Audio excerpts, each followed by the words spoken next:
जो बात उस फसाने में था ही नहीं, जो बात उस कहानी में था ही नहीं, लोगों को वो बुरा लगने लग गया है.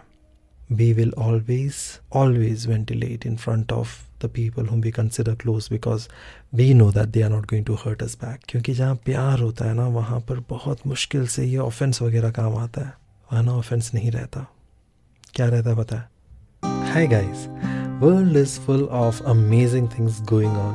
किसी की ज़िंदगी बन रही है, किसी की ज़िंदगी तबाह हो रही है. जैसे आप सब ने सुना होगा एक कॉमेडियन के बारे में, जिसके बारे में हम डिस्कस नहीं करने वाले हैं क्योंकि वो हमारा फोटे नहीं है. किसी की ज़िंदगी में क्या हो रहा है, किसी की ज़िंदगी में नहीं हो रहा है, हमें उसे क्या लेना देना, क्योंकि हमारे ज़िंदगी में बहुत कुछ हो रहा है.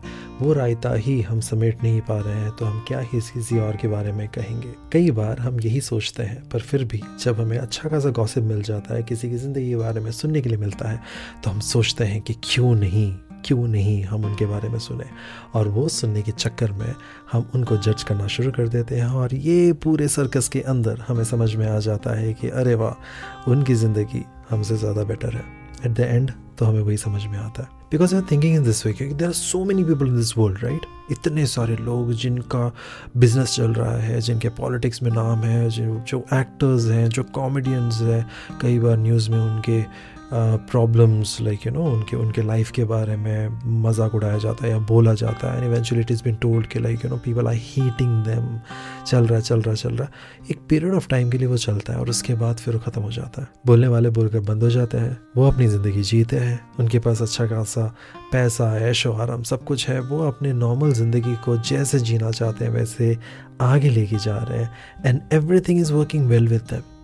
बट कहने वाले कहते रहता है, थोड़े दिन के बाद भूल जाते हैं. इसलिए मैंने कहा कि इवेंचुअली हमें लगने लगता है कि हाँ यार, उनकी ज़िंदगी अच्छा है, 4 लोग गाली दे रहे तो क्या हुआ, थोड़े दिन के बाद भूल जाएंगे and everything will be fine with them. पता है आपको, ये चीज़ ना हम हमारे पर्सनल लाइफ में भी करते हैं. इसलिए मैंने कहा कि घूम फिर कर अपनी ज़िंदगी को देखना ज़्यादा इंपॉर्टेंट है, क्योंकि अपनी ज़िंदगी में ना बहुत सारा रायता फैला हुआ है और उस चीज़ को समेटना, उस चीज़ को संभालना बहुत ज़रूरी है. और इसलिए अगर आप खुद की ज़िंदगी में देखो, देयर आर लाइक सिचुएशंस जहाँ पर हम भी यही चीज़ करते हैं. क्या करते हैं कि जब कुछ हो जाता है ना प्रॉब्लमेटिक सिचुएशन, हम भी गाली देना शुरू कर देते हैं. किसको? दूसरों को, खुद को. यानी मेरी ज़िंदगी में प्रॉब्लम हो रहा है तब भी मैं किसी और को गाली दूंगा, या मेरी ज़िंदगी में प्रॉब्लम हो रहा है तो मैं खुद को भी गाली दूंगा. तो इन दोनों सिचुएशन में हमारे मुंह से हमारा वेंटिलेशन, हमारा दिल का खाली करना बहुत ज़रूरी होता है. और ये करने के चक्कर में ना कई बार हम गलत चीज़ें कर देते हैं. होता होगा आपके साथ, हुआ होगा आपके साथ. Like for example I will tell you, जैसे कि अगर मान लो कि लाइक एक सेफ जोन है आपका, आपके दोस्त होंगे, आपका प्रेमी प्रेमिका, माँ बाप, भाई बहन, बीवी बच्चे, et cetera et cetera. They are like closed people, they are in the close circle with you. और इसके बाहर एक दुनिया है. बाहर जाके आप लड़ झगड़ कर आते हो and eventually like you are very tired, frustrated and all this things. You come into this safe zone and you start shouting on this people. You start ventilating your frustration on this people, जो कि नहीं करना चाहिए पर होता है. कई बार ना ऐसा हो जाता है कि किसी और का गुस्सा कहीं और निकाला जाता है, किसी और का प्रॉब्लम्स कहीं और उसका वेंटिलेशन चलता है. और जिसके ऊपर ये हो रहा है, आप कर रहे होंगे, पर जिसके ऊपर हो रहा है ना, उनके बारे में हम सोचते तक नहीं है कि वो क्या सोच रहे हैं. कई बार घर आकर बीवी बच्चों को मार देते हैं, या बीवी आगे पति को सुना देती है, या फिर लाइक प्रेमी प्रेमिका को सुना देता है. द प्रेमिका is like shouting on the प्रेमी, लाइक वैसा वैसा. इस पूरे सिचुएशन में ना किसी का भला नहीं हो रहा, सबको लग रहा है, क्योंकि एक प्यार भरा नाम और स्टेटमेंट हम उसके साथ जोड़ देते हैं. और वो क्या है पता है, ये बोल देते हैं यार वहाँ पर मेरा बहुत दिमाग ख़राब था और इसलिए मैं रोक नहीं पाया. And eventually I started ventilating my feelings, ventilating my anger in front of you. Is it valid? Actually no. हाँ, कभी कभी कर देते हैं, that is a different thing. But is it actually valid? क्या हमारे पास लाइसेंस हैं कि हमारे उस क्लोज सर्कल के पास जाकर हम हमारे बाहर के दुनिया के सारे वेंटिलेशन, सारे प्रॉब्लम्स को आगे इधर वेंटिलेट कर दें and we expect them to be quiet, we expect them to be fine with it, which is not right, but we expect it from them. इस चीज़ को पता है क्या कहते हैं? इस चीज़ को डिस्प्लेसमेंट कहते हैं. क्या कहते हैं? डिस्प्लेसमेंट कहते हैं. ये वो जगह रहता है जहाँ पर हमें लगता है कि वो लोग हमारे खिलाफ कुछ नहीं कर पाएंगे, इसलिए मैं जो चाहिए वो कर सकता हूँ. और इसलिए अगर वो इंसान ने कुछ भी कह दिया, कुछ भी बोल दिया, तो मैं उसके खिलाफ कुछ ना कर इन लोगों के आके खिलाफ करूँगा, इन लोगों को आके कुछ बोलूँगा जिसके सामने मुझे लगता है कि वो लोग मेरे खिलाफ, अब ये लोग मुझे खिलाफ कुछ नहीं कर सकते, इसलिए मैं तो बोलूँगा। This is called displacement and this is what happens in the social life also. Social life कैसे? सोशल मीडिया पे लोग एक फ़ोटो देखेंगे, उसके नीचे जाके आप कमेंट्स रीड करिएगा, एक एक्टर का होगा, एक पॉलिटिशियन का होगा, and there will be like so much of negativity in that comment session. Positive चीज़ें लिखने के लिए बोलेंगे, कोई नहीं लिखेगा। जैसे कि अगर अब तक आप मेरी सुन रहे हो और आपको लगता है कि जो कुछ मैं कह रहा हूँ सही कह रहा हूँ, कम से कम मुझे बता देना कमेंट्स में जाकर। So the fact and the point is, most of the times we are happy with the negativity that is happening around us। अब वो क्यों ऐसा है? क्योंकि हमें लगता है कि एक ऐसा जगह हमें चाहिए जहाँ पर मैं जाके अपने फीलिंग्स को वेंटिलेट कर दूँ, जहाँ से कोई रिपरकशन मेरे खिलाफ ना आए, जहाँ से कोई ऐसा रिस्पॉन्स मेरे खिलाफ ना आए जिससे मैं हर्ट हो जाऊँ। नहीं हो रहा हूँ तो well and good, I am happy, you are happy, everyone is happy, जाओ गाली दो, बस वेंटिलेट करो। पर ये तो साउंड अच्छा कर रहा है ना, this sound so good.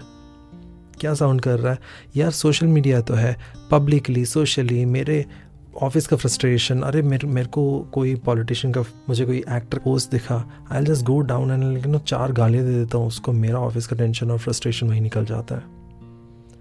This sound so positive now, right? कि लाइक वेंटिलेशन के लिए तो कर ही सकते हैं, बट क्या ये सही में कर सकते हैं? नहीं कर सकते। I give an example. अगर एक बंदा जिसकी बीवी और बच्चे घर पे हैं, वो जाके काम का फ्रस्ट्रेशन घर पे आकर अपनी बीवी के ऊपर निकाल देगा और बोलेगा मैं तो बस बोल रहा हूँ, क्या एनवायरनमेंट होगा उस घर का? बहुत खराब, obviously. This is what happens in the society when people start ventilating their anger and aggression in a social media। और ये हमारे साथ होता है, sadly, पर होता है। और पता है इसके साथ और क्या नेगेटिविटी जुड़ जाता है? वो ये है, नहीं, वो बोलने से पहले मैं आपको एक फैज़ साहब का शायरी सुनाता हूँ। I am really sorry, I don't know the technical terms. शायरी है, गज़ल है, व्हाटएवर इट इज़। पर उन्होंने ये कहा था, उन्होंने लिखा था, वो बात सारे फसाने में जिसका जिक्र न था, वो बात उनको बहुत नागवार गुजरी है। वो बात उनको बहुत नागवार गुजरी है। जो बात उस फसाने में था ही नहीं, जो बात उस कहानी में था ही नहीं, लोगों को वो बुरा लगने लग गया है। बाहर का फ्रस्ट्रेशन कई बार जब हम उनके सामने लेकर आते हैं ना, जो हमारे उस क्लोज सर्कल में होते हैं, तो याद रखिएगा वो सिर्फ क्लोज्ड सर्कल है। हमने उनको क्लोज सर्कल मान लिया है। और क्लोज सर्कल मानने का वर्स्ट पॉइंट क्या पता है? माइनस पॉइंट वो ये है कि क्लोज सर्कल में ना ज़रूरी नहीं है कि प्यार हो। We will always ventilate in front of the people whom we consider close because we know that they are not going to hurt us back। इसलिए कई बार ना बाहर का गुस्सा लेकर घर पे आते हैं, घर वाले या वो इंसान जो आप जिसके साथ आप क्लोज हो वो कुछ और ही कह रहा होगा, and the person will be like तू ऐसे कैसे कर सकता है? उसकी बातों में ना कोई जिक्र था, ना कोई ऐसी बात थी। नहीं तो कई बार ना हम ऑफेंड हो जाते हैं ये बोलकर के तूने मुझसे पूछा क्यों नहीं? You were supposed to ask me, मेरा दिन कैसा था? You never asked me. वो बात उनके फसाने में जिसका जिक्र ना था, जिक्र था ही नहीं, और हम उसी बात से ऑफेंड हो जाते हैं। People with whom we are close, we will surely be ventilating in front of them. But then the fact is, with the people whom we are in love with, उनके साथ कई बार ना मुश्किल हो जाता है उनके साथ ऑफेंसिव रहना, उनकी बातों से ऑफेंड हो जाना। क्योंकि जहाँ प्यार होता है ना, वहाँ पर बहुत मुश्किल से ये ऑफेंस वगैरह काम आता है। वहाँ ना ऑफेंस नहीं रहता। क्या रहता है पता है? जहाँ प्यार होता है, नो डाउट वहाँ पर भी गुस्सा, लड़ाई झगड़ा वगैरह होता है, वो सब रहता है। But the patch up happens very soon. वो ना तुरंत काम करने लगता है, वो तुरंत रिश्ता बनने लगता है। क्योंकि you never want that thing to take your time away from you. You don't want to waste your time into thinking all the negativities and blame games and all those stuff. Only thing that you want is कि जल्द से जल्द ये patch up हो जाए, ख़त्म हो जाए। लाइक नहीं तो मैं इसके अंदर घुसता ही नहीं हूँ यार, कौन ही जाकर क्या ही बोलेगा। Leave all those things. I'll just talk and have my beautiful time with this person. ताकि वक्त गुजर भी जाए ना तो मुझे दुख ना हो. Now question this, do you really love the people who are around you? जिसको आपने अपने सर्कल, क्लोज सर्कल में रखा है, उनसे प्यार करते हो कि वो सिर्फ आपके क्लोज्ड वंस है. क्लोज्ड वन से कई बार हमें ऐसा लगता है कि it is similar to loved ones, but दोनों का स्पेलिंग अलग है, दोनों का वर्ड अलग है, तो डेफिनेटली दोनों अलग है. So closed one is not equal to loved one. They can be, they may not be. Love takes lot of effort. So if you do love someone, spend time with them. Think about the time that you're going to spend with them. It's necessary.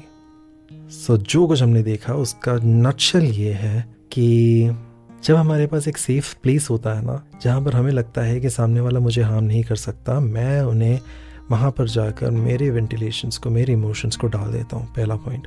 दूसरा point कि ऐसे ही मैं मेरे personal life में भी कर सकता हूँ, और वो ये है कि मेरे सामने जो लोग हैं वो लोगों के साथ जब मुझे लगता है कि वो लोग मुझे हार्म नहीं कर सकते हैं, मैं उनके सामने भी मेरा दिल खोलकर वेंटिलेट कर देता हूँ, फ्रस्ट्रेशन निकाल देता हूँ, गुस्सा निकाल देता हूँ. तीसरा पॉइंट है, there is a difference between people who are close to us and the people who we love. Closed one के सामने हमारा एंगर, फ्रस्ट्रेशन, वेंटिलेशन सारी चीज़ें हो सकती है, अच्छी बात है. बट जिनसे हम प्यार करते हैं ना, उनके सामने भी हमारा वेंटिलेशन होता है, पर वो एंगर और एग्रेशन के फॉर्म में नहीं होता, बड़े ही अच्छे और कंस्ट्रक्टिव तरीके से होता है. जिन लोगों से हम प्यार करते हैं ना, उनको ना हम हमारे टीम मेट समझते हैं, पर वो लोग जो हमारे क्लोज हैं पर जिनके साथ हम उतना ज़्यादा प्यार वाला रिश्ता को मेंटेन नहीं किए हैं, उनको हमेशा हम दूसरे के रूप में समझते हैं. और जब हमारे साथ कोई प्रॉब्लम होता है ना बाहर से, हम उनके ऊपर उंगली उठाते हैं और कहते हैं कि बिकॉज ऑफ यू, मुझे लगा था तू सपोर्ट करेगा, मुझे लगा था तू नहीं सपोर्ट करेगी, मुझे लगा था ये होगा, मुझे लगा था वो होगा, तूने मेरे साथ क्यों नहीं दिया, तूने उसके साथ क्यों दिया, मुझे ये क्यों नहीं पूछा, मुझे वो क्यों नहीं पूछा, तूने मेरे को संभाला क्यों नहीं, तूने मेरा साथ क्यों नहीं दिया. ये that has selfishness, a tint of selfishness in it. But love is selfless. With that note, thank you so much. Do subscribe my channel if you like my words. Thank you.